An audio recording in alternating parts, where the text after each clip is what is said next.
So let's talk about separating content from controls, which I touched on a minute ago. When there are too many choices on the screen, it's easier for people to choose nothing.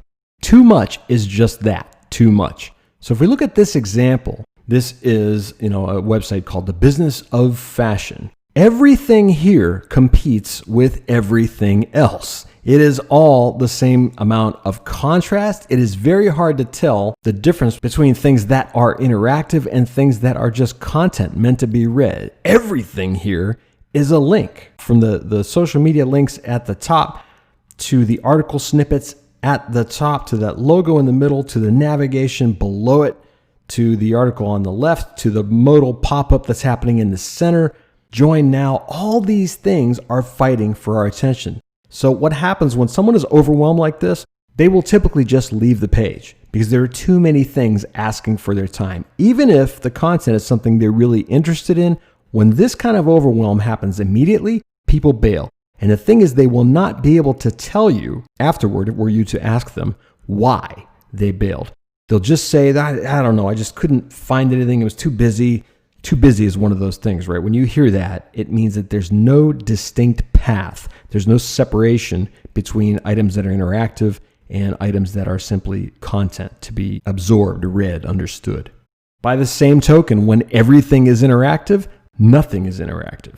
Most marketing landing pages look like this. They are a plethora of buttons. Take a look at how many interactive calls to action there are here. Okay, every one of these is a call. Even that headline in the middle is called out because it's so high contrast in a way that it feels like here's something else you should look at. Okay, but we have buttons up at the top left. We have navigation at the top.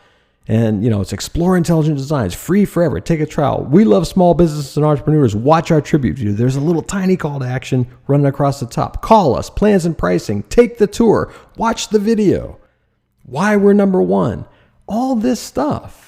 Okay, there are too many invitations to interact. And when that happens, none of it may as well be interactive because people are not going to choose any of it. Content should always be clearly separated from controls. Let's look at another example. This is Craftive Studio. Take a look at all this text from the nav at the top. And there are two layers of navigation stacked on top of each other. Then when you get down into the text, we've got the same text styles again. 70% increase in conversion rate, CMS website design, all those bullets. They're treated the same way as the nav is treated. It's the same font, it's the same size. One happens to be black and one happens to be white. That doesn't matter. The brain perceives those things as being equal. So we've got confusion between what I can tap or touch or click and interact with and what is simply static text. We've got all these logos at the bottom sort of separated and called out to themselves. We got a big banner on the right side that is a completely new visual style. Here we are here, let's chat. That doesn't look like anything else. Plus, we've got three blue buttons. We got a phone number at the top. We've got get 50% off your order below that. And then on the left, we've got get free quote now. There are too many points of interaction and it all sort of blends together with things that aren't interactive. The lesson here is that interactive elements should always be distinct from their content counterparts.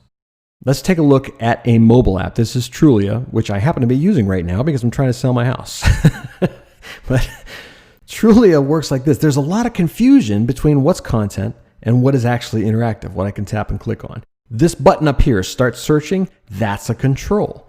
The next line, open homes in San Francisco, California, that looks like content, right? Because it's just a line of text. Guess what? It's interactive. If I tap it, it does something. This is actually a control. It's just an image. There's no indication that if I tap that image, something will happen. Now, I may trigger that behavior by default, but there's no overt clue that says, hey, I do something. Aside from that heart icon, which I expect to be interactive because that's an icon that I've seen before. That's learned behavior. I know it probably allows me to favorite that house. Below that, we've got content. Here's the price of the house. Here's some details. Below that, we've got another line of content, but it's in green. It's in green just like that button up the top that says start searching. That implies interactivity. You've set a cue that says anything that's green is interactive, but then you don't follow it because that line is not interactive. If I tap it or touch it, nothing happens. And remember, The black line up the top, open homes in San Francisco, California, is interactive. So the paradigms here are sort of all over the place. There's no consistency. And finally, I have some controls at the bottom, but again, they're black, they're gray. So number one, the established cues are not consistent. And number two, once a cue is established, they don't follow it. Let's look at another example from a different app. In this case, we've got some pretty clear controls. Up the top in this image, the X, the heart icon, the share, or forward icon. We've got the picture image icon at the bottom. It tells us there are 50 images to look at.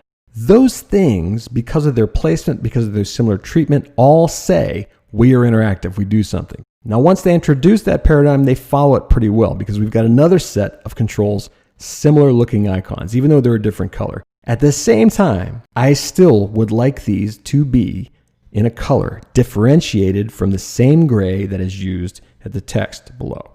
So now we've got new open house.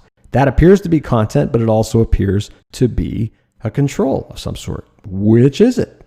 Again, we've got control down here because if I tap on that, it is actually a link to get pre-qualified. That takes me to a third-party lender link that says, hey, do you want financing? We can help you.